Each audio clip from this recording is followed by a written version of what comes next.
இரவு ஜெபம். கர்த்தருக்கு ஸ்தோத்திரம்.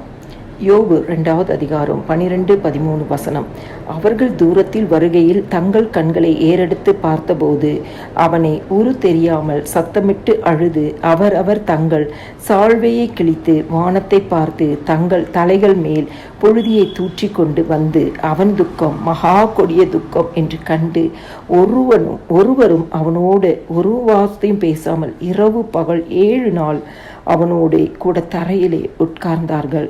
கிறிஸ்துவுக்குள் பிரியமானவர்களே, யோபுடைய சிநேகிதர்கள் யோபுவை காண வரும்பொழுது தூரத்திலே பார்க்கும் பொழுது யோபுவின் நிலைமையை பார்த்து, யோபு உரு தெரியாமல் இருக்கிற ஒரு சூழ்நிலையை பார்த்து சத்தமிட்டு அழுதார்களாம். யோபு மாத்திரம் அழல, கூட இருந்தவர்களும் அழுகிறார்களாம்.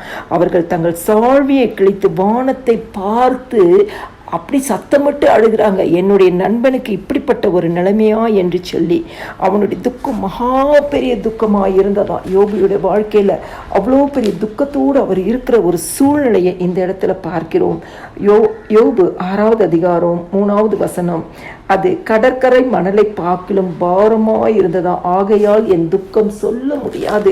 யோபுடைய துக்கத்தை சொல்ல முடியாத அளவுக்கு கடற்கரை மணலை போல பாரமாய் இருந்ததா. கிறிஸ்துவுக்குள் பிரியமானவர்களே, இந்த நாளிலும் புதிய மாதத்திற்குள்ளாய் கடந்து வந்திருக்கிற நம்மளுடைய வாழ்க்கையில எவ்வளவு பெரிய துக்கமாய் இருந்தாலும், சுமக்க முடியாத பாரமான துக்கமாய் இருந்தாலும், அழுது கொண்டு இருக்கிற துக்கமாக இருந்தாலும், கண்ணீர் வடித்து கொண்டு இருக்கிற துக்கமாக இருந்தாலும், ஆண்டவராகிய இயேசு கிறிஸ்து இந்த மாதம் நமக்கு வாக்கு பண்ணியிருக்கிறார். நான் இன்று முதல் உங்களை ஆசீர்வதிப்பேன் என்று சொல்லி வாக்கு தத்தத்தை பிடித்து ஜெபியுங்கள். கர்த்தர் அற்புதங்களை செய்வார். இதே யோபு 42வது அதிகாரத்துல பார்க்க போனால், கர்த்தர் அவன் சிறையிருப்பை மாற்றினாராம். யோபுக்குள்ள இருந்த எல்லா துக்கத்தின் சிறையிருப்பை மாற்றினார், வியாதியின் சிறையிருப்பை மாற்றினார், தரித்திரத்தின் சிறையிருப்பை மாற்றினார், அவமானத்தின் சிறையிருப்பை மாற்றினார். யோபுவை யாரெல்லாம் அவமானப்படுத்துகிறார்களோ அவர்களுக்கு முன்பாக தலை நிமிர்ந்து நிற்கும்படியான ஆசீர்வாதத்தை கர்த்தர் தந்தருளினாராம். கிறிஸ்துவுக்குள் பிரியமானவர்களே, யோபின் முன்னிலைமே பார்க்கலாம் அவன் பின்னிலமே ஆசீர்வதித்தாராம்.